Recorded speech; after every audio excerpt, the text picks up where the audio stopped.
The masajid are of the most precious of places according to our Lord, our Creator, according to our deen. The masajid are fundamental to the existence of the Muslim community. The mosque is what the Prophet ﷺ established first in Darul Arqam in Mecca, and established first in Quba, and established first in Madinat al-Munawwara. Those who are building masajid and maintaining them, their status is known in the Quran and in the Sunnah. Allah is saying those who build and maintain masajid, their doing that is an evidence of their iman. إِنَّمَا يَعْمُرُ مَسَاجِدَ اللَّهِ مَنْ آمَنَ. Only those who have true iman are those who do imarat of the masajid, building them, maintaining them, continuously supporting them. وَأَقَامَ الصَّلَاةَ وَآتَ الزَّكَاةَ وَلَمْ يَخْشَ إِلَّا اللَّهِ. And those who establish salah and give zakat are those who are given the ability and are the ones who maintain the masajid. On the opposite side, Allah says those who do not and oppose the masajid and damage masajid and prevent masajid are not in the good books of Allah Azza wa Jal. There is of course an elaborate discussion there.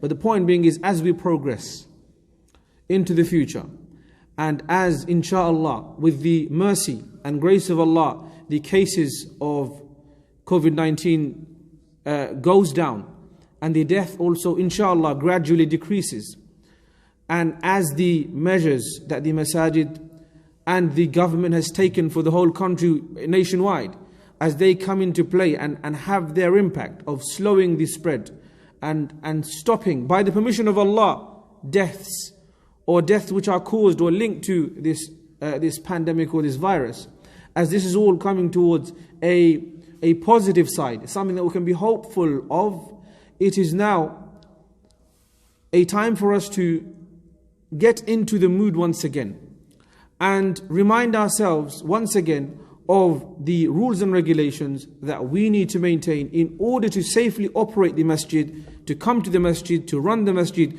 so that we do not fall into this situation again. So that the virus does not spread to such an extent that it requires a national lockdown. And there is indication and there is discussion as the vaccine program is hitting milestone after milestone. Millions have already been vaccinated by the first dose, and the second dose is also being done, as well as the fact that the cases are also going. So it seems as though that we are going in the right direction. Okay, and so for us to be able to continuously maintain safety and health and well-being of ourselves and our communities, we need to ensure that the rules and regulations and the safety measures put into place by mosques, by all venues, by nationwide, we should follow them to the best of our ability. We must follow these rules. We should follow them to the best of our ability. And if we cannot, then we should perhaps not go to these places if this is a risk for me or a risk for others. The rules you are already familiar with. You have come to masjids before in the pandemic. Since March, we've had lots of different discussions around this. But today, inshallah, briefly, with the intention, all of us should have this intention that inshallah, by following the rules and following the guidelines, by following the safety measures, we are in fact maintaining the masjid. So it's not just listening to the masjid management or the committee or the imam. It's not about just that. We are actually communally together as a society. By following these rules, we are helping to keep the masjids open. We're helping to establish and maintain the masajid. And we know also the very famous hadith. This is not hadith just to be used for fundraising, that whomsoever builds a house for Allah, Allah will build for him a house in Jannah. Yes, by maintaining the houses of Allah, by continuously supporting their running, by enabling, by supporting, by following the rules. This is also in that light. We are in fact, inshallah, can be hopeful of that reward from Allah Azza wa Jal, to be rewarded abundantly in this dunya and the akhirah. And so the rules are. We know from the beginning. At Darul Ummah specifically, we don't speak for everybody, we speak for Darul Ummah specifically now, which is that before you come to the masjid, please make sure your wudu, your toilet, all of these needs that you have, it's done. For the time being, as it stands now, until further notice, please make sure you come to the masjid in a state of having made your ablutions and use the bathroom, because there will be no access to bathrooms or washing facilities in the masjid. That's number one, before you even come. So you will have to prepare well in advance. Number one.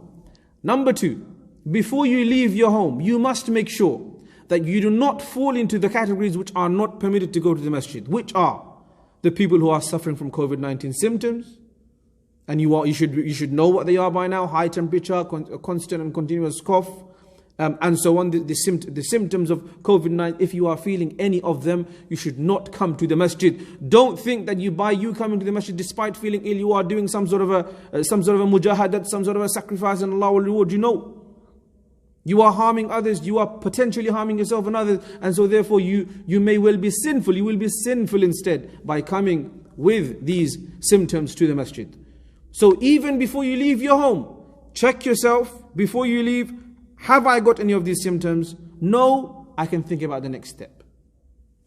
Also, you should not be coming to the masjid if you are supposed to be self-isolating, either because you've been in contact with someone who's had the COVID-19, or because you've just come back from abroad, or whatever the rules and regulations are. If you are supposed to not be leaving home, don't come to the masjid and say, Ya Allah, this, thinking that this is some sort of a religious activity you're doing, because by disobeying those rules, we are, in effect, we're sinful.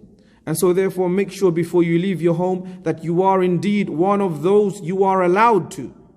It is safe for you to go to the masjid. Okay, and make ablutions and all of your bathroom needs done at home. Once you've left, and before you leave once again, please ensure that you have with you your prayer mat. You must. It's compulsory for you to have your own prayer mats. You have to bring your own prayer mats, please. Number one. Number two, please ensure that you are bringing a mask that you can use to cover your mouth and your nose. Once you come here, don't take into consideration that you might feel like you want to take it off, so wear a mask that's comfortable for you. By now, we've had exposure to so many different types of masks, the medical mask, the surgical mask, the KN95 mask, the cotton mask, so many different types of masks. Please make sure that you are wearing a mask that you're going to be able to cover your nose and your mouth with. Right, and so therefore, this is one of the things you've got to make sure of, that your ablutions are made, you got a mask, you got your prayer mat. Okay, you should also be wearing socks so you're not touching any of the surfaces on the floor. When you come outside the masjid, you will find queues. Often you'll find queues. Maybe not for the daily salahs, but you will find queues perhaps in sort of the bigger congregations. You must queue outside with 2 meters.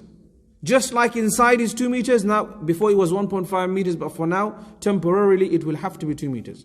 Outside, while you're queuing, make sure you are maintaining 2 meters, not 1.5 or any less. You must wear your mask, okay, and all of this safety, and maintain 2 meters, please. Don't say that. Don't imagine that, Ya Allah, I've done my vaccine, and so I don't have to follow the rules anymore. Even if you've done the vaccine, still you have to carry on with the rule. 2 meters outside. I'm emphasizing so that no one gets confused, right? 2 meters outside. When you come to the door of the masjid, someone will check your temperature.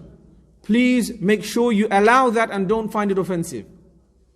These are all protocols. We're not doing it for no reason. We're trying to keep you and ourselves, as in the staff and the volunteers, as safe as possible. Someone will check your temperature. Please allow that. You are also encouraged, and you will have everywhere displayed the QR codes for the NHS. Okay, yes. NHS test and trace. You will find signs of NHS test and trace that you should scan when you come, so that we know and you can be informed if there is an outbreak.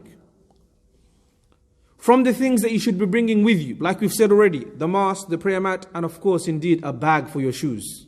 A bag for your shoes is absolutely required. You must bring your own bag for your shoes. Otherwise, you will have to arrange one when you come here. And so please make sure you bring your mat, your shoe bag, and your socks for your feet, and all of these things.